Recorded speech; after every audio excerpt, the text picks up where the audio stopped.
এক ঘন্টায় সারাদিনে এবার যে ছবি আপনাদের দেখাবো, চুঁচুড়ায় একেবারে অন্ধকার অবস্থা গোটা চুঁচুড়াতে। তার কারণ বেতন হয়নি চুঁচুড়া পুরসভার অস্থায়ী কর্মীদের একাংশের, আর তার প্রতিবাদে আলো জ্বালানো হলো না, অন্ধকারে ডুবলো চুঁচুড়া শহর। একদমই সেই ছবি আমরা যদি দেখাই শুভদীপ, চুঁচুড়া শহরের এই ছবি, গোটা শহর অন্ধকারে ডুবে গেছে। কি কারণ? চুঁচুড়া শহরে আলো কেন জ্বলেনি? পৌরসভার যারা অস্থায়ী কর্মী তাদেরই একাংশের বেতন হয়নি, আর তারই প্রতিবাদে কিন্তু এই ঘটনা ঘটেছে, যেখানে আলোই জ্বালানো হলো না এবং গোটা শহর কার্যত অন্ধকারে ডুবে গেল। চুঁচুড়া শহরের এই ছবি সামনে আসছে। ঠিক কি ঘটনা আমরা আরো বিস্তারিতভাবে জানবো। পুরসভার তরফ থেকেই বা কি বলা হচ্ছে? বিধান সরকার আমাদের প্রতিনিধি আমাদের সঙ্গে টেলিফোন লাইনে রয়েছেন। বিধান, গোটা ঘটনাটা বিষয়ে জানতে চাইবো। যারা অস্থায়ী কর্মীরা যারা প্রতিবাদ জানাচ্ছেন তাদের বক্তব্য কি, পুরসভারই বা কি বক্তব্য?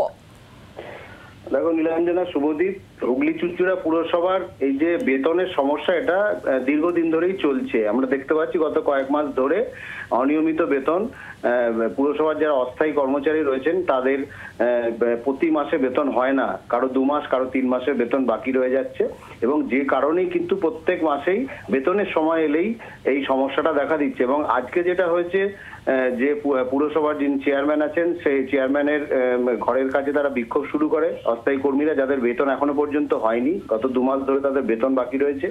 এবং বিশেষ করে জরুরি পরিষেবার সঙ্গে যারা যুক্ত, এই যারা শহরের আলো জ্বালানোর কাজ করেন, মেনটেনেন্স করেন, পাম্প অপারেটর যারা রয়েছেন, পাম্প চালান জলের, এই সমস্ত যারা কর্মীরা রয়েছেন অস্থায়ী, মূলত তাদেরই বেতন কিন্তু এখনো পর্যন্ত বাকি রয়েছে। এবং তাদের যেটা বক্তব্য, যে তাদের বেতন যতক্ষণ না দেওয়া হচ্ছে তারা আর কাজ করবেন না। এবং যে কারণে আজকে দেখা যায় সন্ধ্যের পর থেকে হুগলি চুঁচুড়া শহর পুরোপুরি অন্ধকারে ডুবে যায়। যেটুকু আলো রয়েছে সেটুকু হচ্ছে যে দোকানগুলো খোলা রয়েছে সে দোকানের আলো, এবং কিছু বাড়িতে আলো জ্বলছে। রাস্তার যে আলোগুলো, মূলত স্ট্রিট লাইট, শহরাঞ্চলের যে হাইমাস্ট যে আলোগুলো রয়েছে, ঘড়ির মোড়, পিপুলপাতি, অন্নপূর্ণা ঘাট থেকে শুরু করে গুরুত্বপূর্ণ যে জায়গাগুলো রয়েছে শহরের সমস্ত জায়গার কিন্তু আলো নিভে রয়েছে। অর্থাৎ এই যারা অস্থায়ী কর্মীরা রয়েছেন তাদের যেটা বক্তব্য, যে বেতন যেভাবে বাকি থাকছে তাদের সংসার চালাতে তাদের অসুবিধা হচ্ছে। বিধান, সেক্ষেত্রে পুরসভা কর্তৃপক্ষ, পুরসভার তরফ থেকে কি বলা হচ্ছে? কারণ তুমিও বলছিলে যে গুরুত্বপূর্ণ যে সমস্ত জায়গায় সেখানকার আলো নিভিয়ে দেওয়া হচ্ছে, সেখানে আলো জ্বালানো হচ্ছে না, এইভাবেই প্রতিবাদ জানাচ্ছেন সেই সমস্ত অস্থায়ী কর্মীরা যারা বেতন পাচ্ছে না বলে অভিযোগ তাদের। পুরসভার কি পদক্ষেপ, কি বক্তব্য তাদের?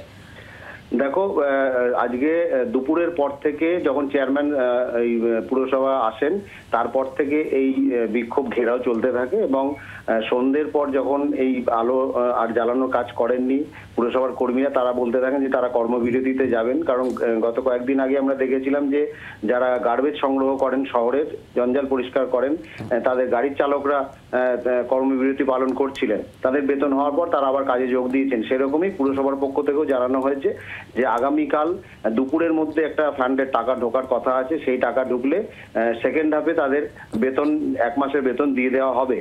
যদিও পুরসভার যারা অস্থায়ী কর্মীরা রয়েছেন তারা বলছেন যে কথায় চিড়ে ভিজবে না, যদি বেতন ঢোকে তারপরেই তারা কাজ করবেন, না হলে কিন্তু এই অচল অবস্থা কাটবে কিনা সেটা নিয়েও একটা সন্দেহ রয়েছে। নীলাঞ্জনা, এখনো পর্যন্ত তার মানে চুঁচুড়া শহর অন্ধকারেই ডুবে রয়েছে। দেখো, অস্থায়ী কর্মীরা যেটা জানিয়েছেন যে তারা কাজ করছেন না, এবং যতক্ষণ না তাদের বেতন হবে ততক্ষণ কিন্তু তারা কাজ করবেন না। তবে পুরসভার চেয়ারম্যান বা পুরসভার পক্ষ থেকে তাদের আশ্বস্ত করা হয়েছে যে আগামীকাল তাদের বেতন দেওয়া হবে। সম্ভবত বেতন হওয়ার পরই তারা আবার কাজ শুরু করবেন। এবং শহরের যে অংশগুলোতে মূলত আলো জ্বালানোর কাজ করেন তারা, যেহেতু কার্তিক পুজোর কালকে প্রসেশন রয়েছে বাঁশবেড়িয়া, এবং সেখানে চুঁচুড়া পুরসভার একটা ওয়ার্ডের বিস্তীর্ণ এলাকা এই প্রসেশনের এলাকার মধ্যে পড়ে, সেখানে যাতে কোনো রকম ভাবে এই সমস্যা না থাকে, সেখানে যাতে পুরো পরিস্থিতি অবশ্যই সেদিকে নজর থাকবে। আপাতত ধন্যবাদ বিধান তোমাকে। এবং এই অস্থায়ী কর্মীরা যারা আজ এই প্রতিবাদে আলো বন্ধ রেখেছেন, আলো জ্বালাননি, তাদের ঠিক কি বক্তব্য, কি বলছেন তারা শোনাবো। যে প্রত্যেক মাসে চেয়ারম্যানের দরজায় গিয়ে আমরা আন্দোলন করব, তারপর আমরা মাইনে পাবো, বাকি কর্তৃপক্ষরা সব চুপচাপ। তা আমরা পেটের দায়ে আমরা এই পথ বেছে নিতে বাধ্য হচ্ছি।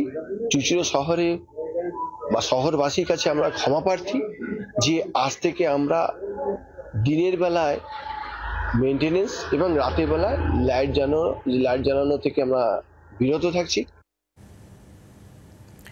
বেতন না পাওয়ার প্রতিবাদে যখন পুরসভার অস্থায়ী কর্মীদের একাংশ এইভাবে আলো না জ্বালিয়ে প্রতিবাদ জানাচ্ছেন, পুরসভার তরফ থেকে তখন কি বলা হচ্ছে শুনুন।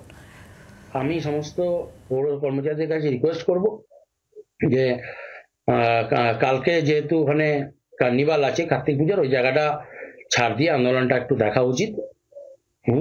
বাঙালি আমরা চুজুরোর দিকে দুর্গাপুজোয় করেছি, কার্তিক পুজোয় করেছি, হ্যাঁ, শুধু ওই দিকটা কেন মার যাবে, ওইটা একটা ভেবেচিন্তে রাখা উচিত। তবে এমনি করলে চলবে না, সবাইকে এক হয়ে পৌরবোর্ডটাকে চালাতে হবে এবং উপার্জনের রাস্তা খুঁজে বার করতে হবে, করে সেটাকে অ্যাপ্রুভ করতে হবে।